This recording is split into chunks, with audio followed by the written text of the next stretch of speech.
Hi and welcome to a new episode of the Runes of Aerial devlog.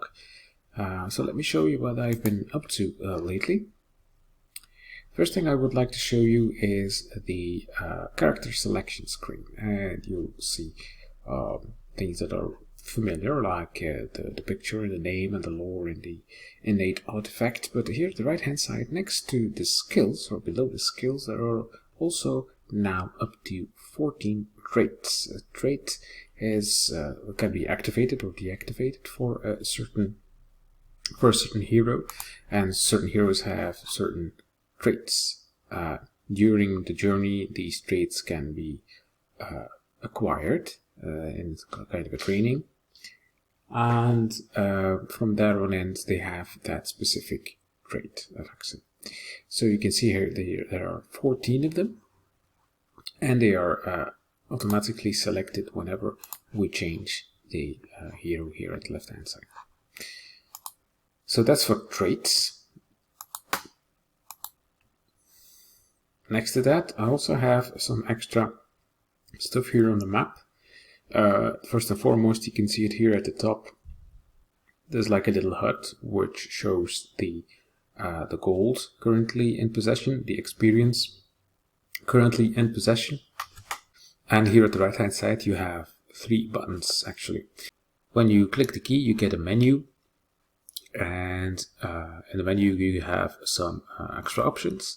Not all of them are implemented right now, so you can just click continue. And here below the key you have the option to go to the available cards, and here you have the option to go to the available artifacts.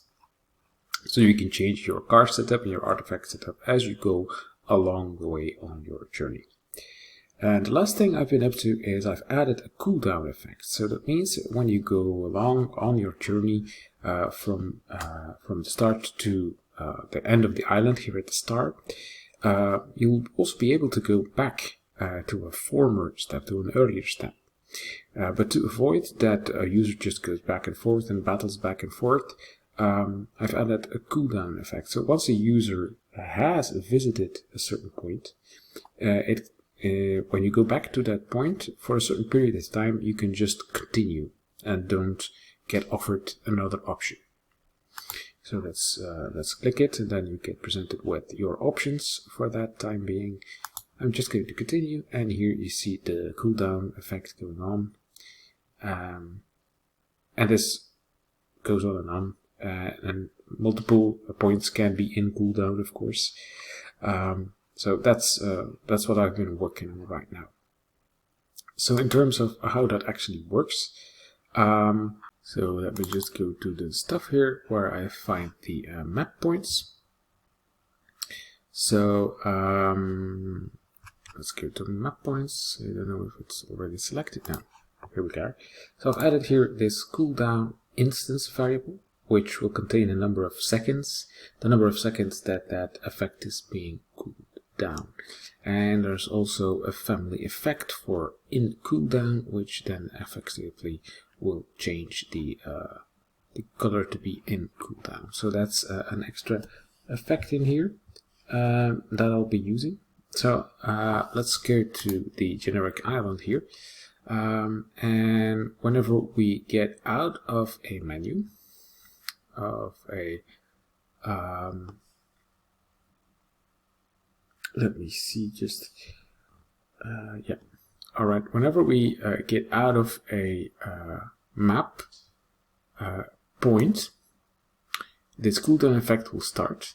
And let's just search for cooldown in this seat here, and then we can, where do we start this again? Start timer here. Here we go.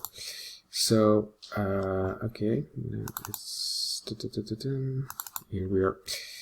So what we do here when we click this button, and we just select the first map point, and whenever we do what we need to do, either continue or battle, here at the end of that we just check if there's a cooldown. If there's no cooldown, then we can set the cooldown, and we can create a cooldown text, which is a new label actually I've created especially for that, and I'm going to create it at the X of the map point and at the Y plus 35 or 25 depending if it's a city point or not.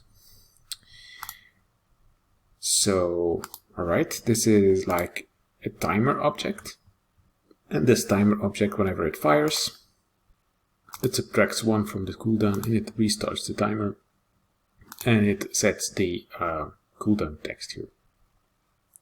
So to set the cooldown text, we use a newly created function called format string as time, and it'll be here at logic format string as time here, which we'll be doing this here to take a number of seconds, and then we return a string, and the seconds are being parsed into a type, readable time effectively.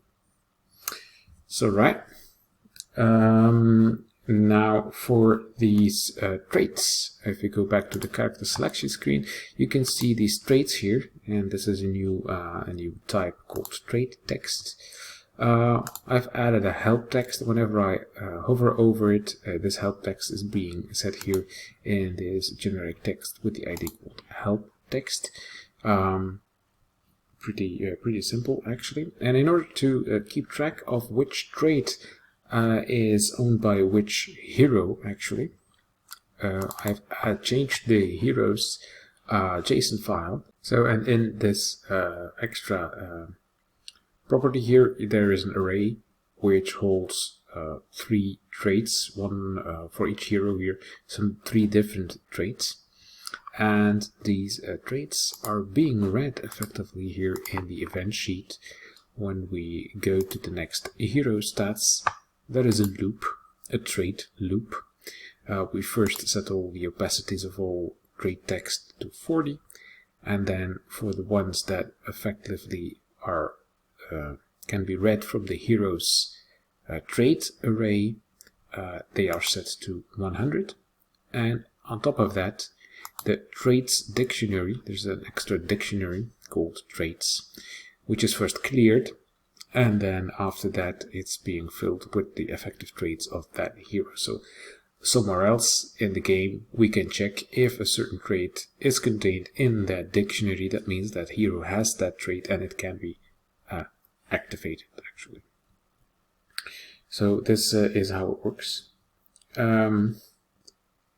So the map point generation, I've also did some slight tweaking there, and I've actually, if I go into the map functions, so there used to be a generation of map points, and that map points used to happen in one single function.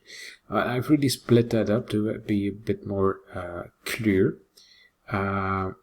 There is a function that builds a specific map point, and then we say this specific map point, it has to have that specific mission type, and then I do everything what it used to do for a specific mission type.